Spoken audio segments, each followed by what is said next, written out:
Watch the short film and answer some questions to win a small prize.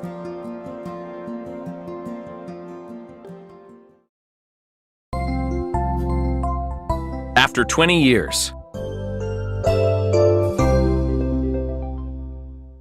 The patrol officer made his rounds along a New York City street, twirling his baton.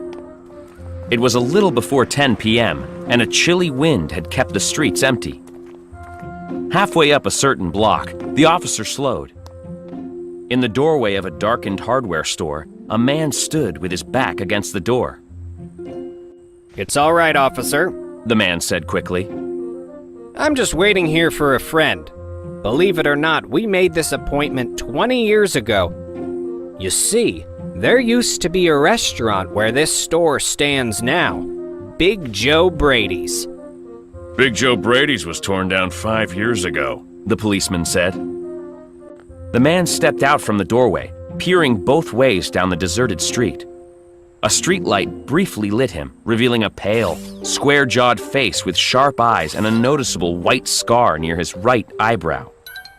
His tie pin had a large, flashy diamond. 20 years ago tonight," the man went on. "I was here with my best friend, Jimmy Wells. I was 18 and Jimmy was 20, and the next morning, I was leaving to make my fortune out west."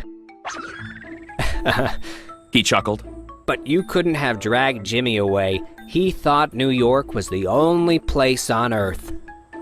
The policeman nodded as if he'd known people like that.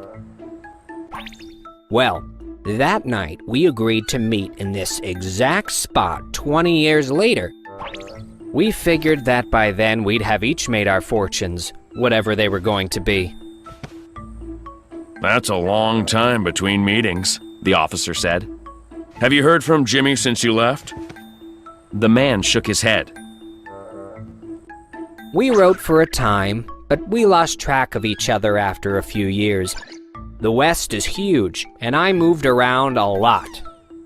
But Jimmy is the most dependable guy in the world. If he's still alive, he'll show up tonight."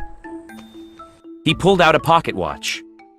"It's almost 10, and it was exactly 10 o'clock when we parted here 20 years ago."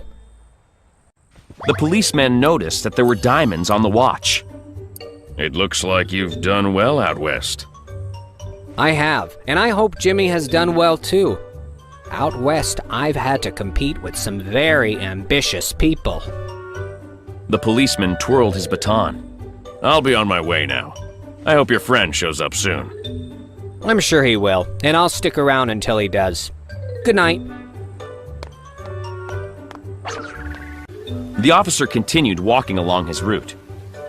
There was now a fine, cold drizzle falling, and the wind blew sharply. The few pedestrians in the streets hurried along, hands thrust in pockets and coat collars turned high. The man who had come 1,000 miles to see his old friend continued waiting in the dark doorway. About 20 minutes later, a tall man in a long overcoat with its collar turned up stepped toward him. "Bob, is that you?" "Jimmy Wells?" The tall man shook Bob's hand. "I was certain I'd find you here if you were still alive. How has the West treated you, old man?" "It's given me everything I hoped for." Bob smiled, and then eyed his friend up and down. "You've changed, Jimmy. You're taller now." "I grew a couple of inches in my 20s. "Are you doing well here in New York, Jimmy?" "I have a position in the municipal government," the tall man said. "Come on, Bob. Let's go to a place I know so we can talk about old times." As the two men started walking, Bob boasted about his successful life out west. The other man, wrapped tightly in his overcoat, listened with interest. At the corner stood a brightly lit drugstore. Under the light's glare, the two men turned to look at each other.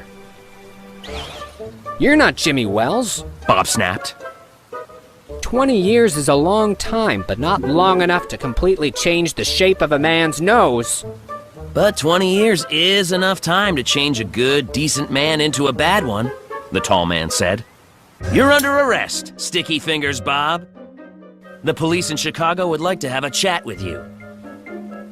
Bob was too stunned to say another word. "Before we go to the station, here's a note I was asked to hand you. It's from Officer Jimmy Wells." Bob unfolded the small slip of paper. His hand was steady when he began to read, but it was shaking by the time he had finished.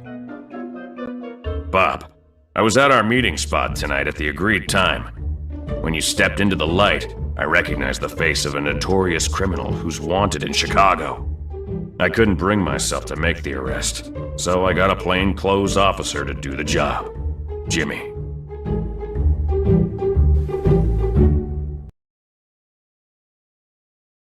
Question 1. Does Jimmy Wells appear on time after 20 years? Question 2. What is the present job of Jimmy Wells? Question 3. Who is the person that meets Bob after 10 p.m. that night?